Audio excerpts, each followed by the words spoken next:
My dear friends from Hong Kong, Japan, and Singapore, as with great explorers and adventurers in history, Robert Charles Swan, the first man to walk to both the North and the South Pole, has this to say: the greatest threat to our planet is the belief that someone else will save it. This quote I find highly relevant to this year's Virtual Student International Exchange Program, Cura at SJI. Before I begin, I would like to thank St. Joseph's Institution for hosting this exchange program. It is my honor and privilege to deliver the address at the first Virtual International Student Exchange organized by St. Joseph's Institution, Singapore. I would also like to extend a very warm welcome to our international participants in this inaugural exchange. This event truly is an example of how our youth today are the future of not just our countries, but the world. In fact, I have the firm belief that the development of institutional linkages through such methods enrich those who are involved. The theme for this year's program is Cura, meaning to care or be concerned in Latin. Relevant to the challenges we face as a global society today.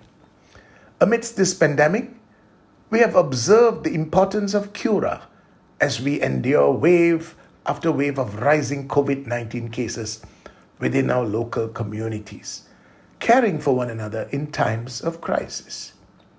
This pandemic truly has highlighted the best in humanity, exemplifying genuine care and empathy. Beyond this pandemic, however, there will be many new and more complex challenges to be faced, one of which being climate change.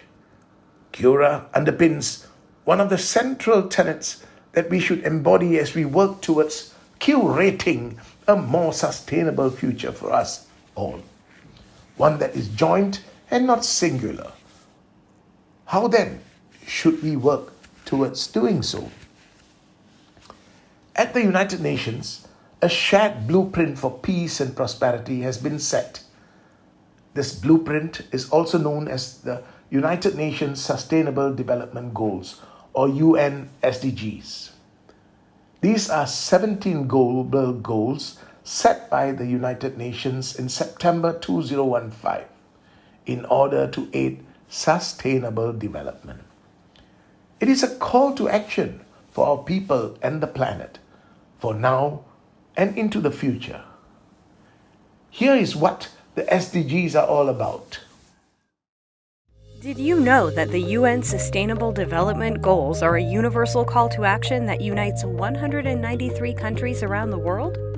If these global goals are fulfilled by 2030, life on Earth will be better for everyone. So, what are these goals? Eliminate poverty in all its forms. No hunger. Everyone should have safe, nutritious, and sufficient food. Everyone has equal access to healthcare, thus ensuring our well-being and a healthy life. Equal access to a quality education. Ensure gender equality where women and girls have the same opportunities as men and boys. By achieving these goals, each member of our society will be equal, safe, and happy. UN global goals also include access to safe drinking water and sanitation, access to clean energy that is safe for people and the environment, sustainable and stable economic growth. Everyone has a decent job, strong infrastructure, and the support of innovations. Lower inequality within and among countries.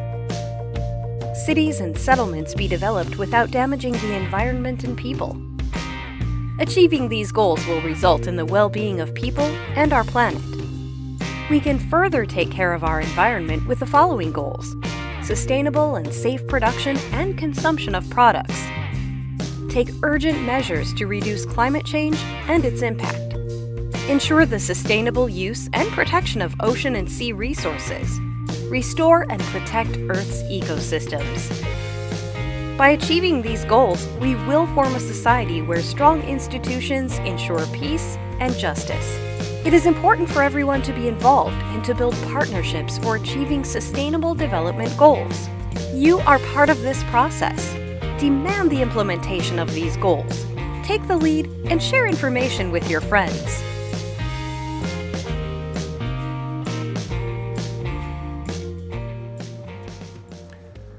As mentioned, the UN SDGs are an urgent call to action for all countries, developed and developing, in a global partnership to tackle global challenges that the world will face by 2030.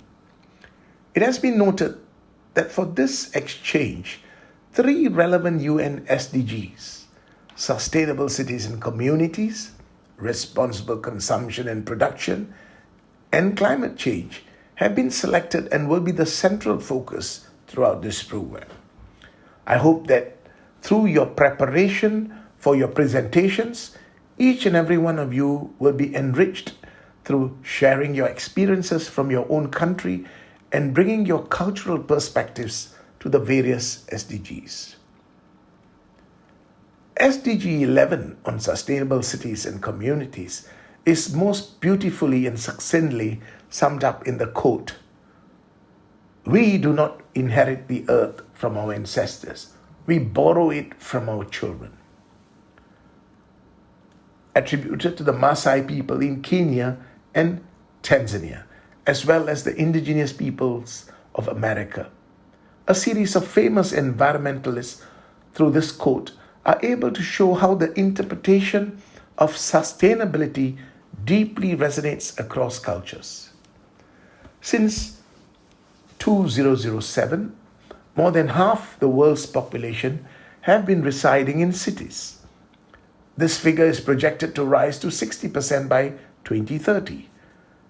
With increasing urbanization comes a growing number of slum dwellers, along with inadequate and overburdened infrastructure and services. It is therefore important that we look for a way to ensure sustainability amid an increase in waste collection and a greater demand for water, sanitation systems, roads, and transport. SDG 12, Responsible Consumption and Production, seeks to achieve sustainable management and efficient use of natural resources with the goal of halving global food waste per capita. Its significance lies in the fact that our Earth is unable to sustain the increasing demand for energy, food, water, and other necessary resources to provide for the rising middle class global population. In fact, with unequal patterns of life, quality, and consumption in the world, such as differences in daily food consumption, car ownership per person, and greenhouse gas emissions per capita, we must now look for ways of doing better and more with less. Climate action, SDG 13, is key. Most of us live in cities or metropolitan areas, powerhouses of economic growth which contribute to about 60% of global GDP. However, our lifestyles and where we live are also accountable for about 70% of global carbon emissions and over 60% of resource use. The benefits of globalization and growth have failed to reach those most needed. Biodiversity is also disappearing. Greenhouse gases are also at record levels. This SDG demands that all of us take part in combating climate change and its impact. Not too long ago, in the year 2019, we experienced the second warmest year on record, and at the end of the warmest decade, 2010 to 2019, ever recorded, with carbon dioxide levels and other greenhouse gases in the atmosphere rising to new records, displaying the impact of climate change on every country. Climate change phenomena, from the typhoons in Hong Kong and unbearable heat in Singapore to the relentless rainfall in Japan, show how climate change disrupts national economies and affects lives. It is therefore our collective responsibility as one united family of humanity to address these important issues. I therefore present this question to you, our participants, of what you, as the future generation, do to help eradicate poverty and hunger, tackle climate change, and achieve all 17 global goals. Listen to what the United Nations Secretary General, Mr. Antonio Guterres, has to say. Welcome to the United Nations, and thank you for participating in this important intergenerational dialogue on the Sustainable Development Goals. We have no greater partner than you, the non-governmental organizations. Today, you reach across generations to help realize the vision of the 2030 Agenda, a life of dignity for all people. The youth and the older persons in this room have wisdom, experience, energy, and ideals. And some of you have spent decades fighting for what is right. Others have just started your journey. Both groups share the conviction that we owe it to the people of our planet to rise to this very difficult moment in history. Together, you can help break cycles of poverty that have lasted for generations and trigger transformational change that endures for generations to come. The United Nations is committed to working with you for a more peaceful, just and prosperous future for all. Thank you.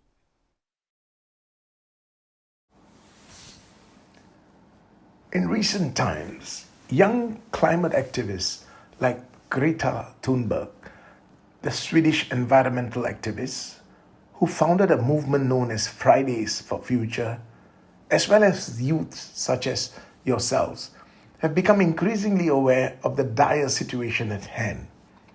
The call for action by young climate activists have sparked an international awakening, especially among students, to be part of a hopeful new wave of change, inspiring millions of people to take action on the climate crisis.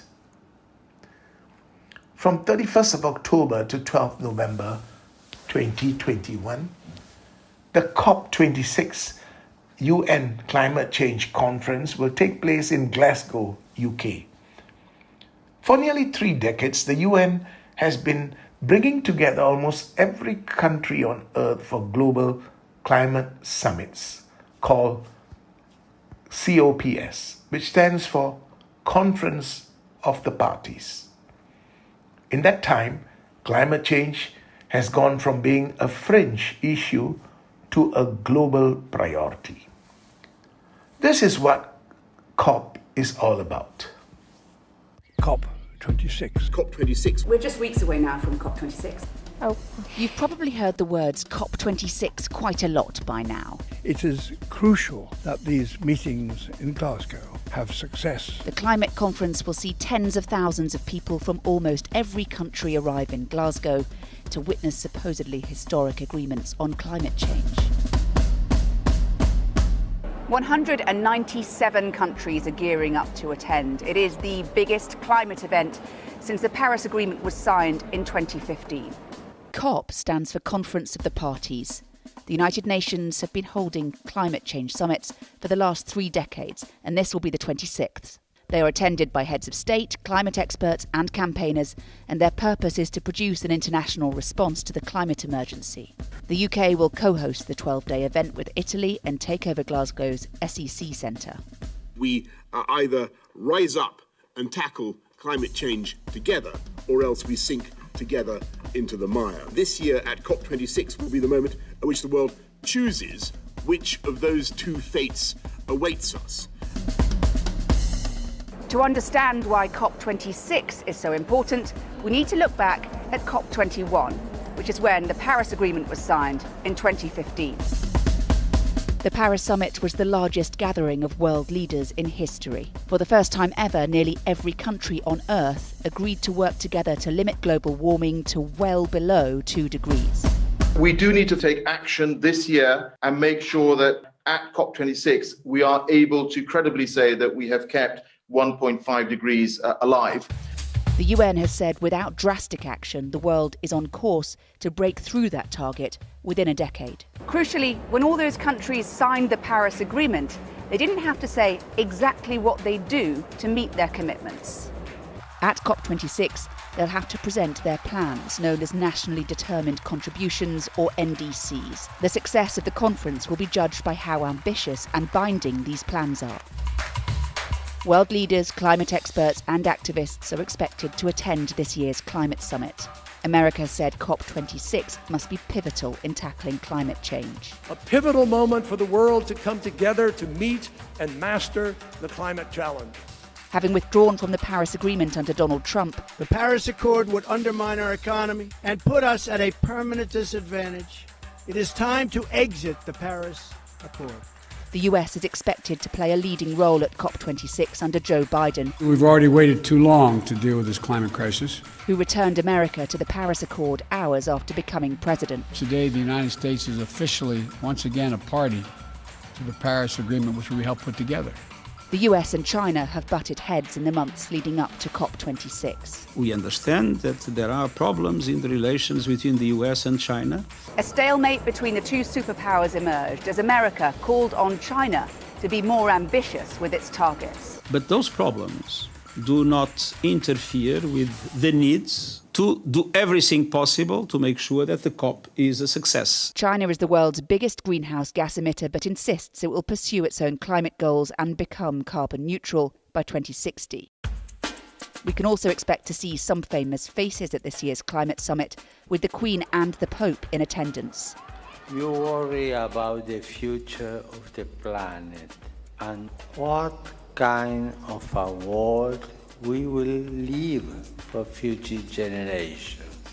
From Her Majesty to climate royalty, Greta Thunberg had previously said she wouldn't attend COP26 due to safety concerns and COVID-19 vaccination distribution. What do we want?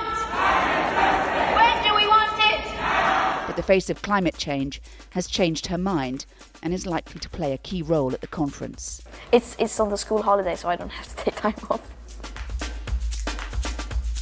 Climate finance will be a sticking point at COP26. Generally speaking, the world's richest nations have done the most to cause the climate crisis, which is experienced most severely by poorer nations. A group of industrialised countries, including the UK and US, promised to help developing countries tackle climate change in 2009, but they missed their targets. Those funds were promised to arrive by 2020, and we are still waiting. Some think finding solutions to supporting more climate-vulnerable nations will be the key factor in the success of COP26. But the main issue will be whether what is agreed at COP26 will be enough to limit the worst impacts of global warming. Countries like India and Australia and China and South Africa are still struggling to agree on how to phase out coal and whether or not they should come forward with better, more enhanced ambitions for reducing carbon emissions.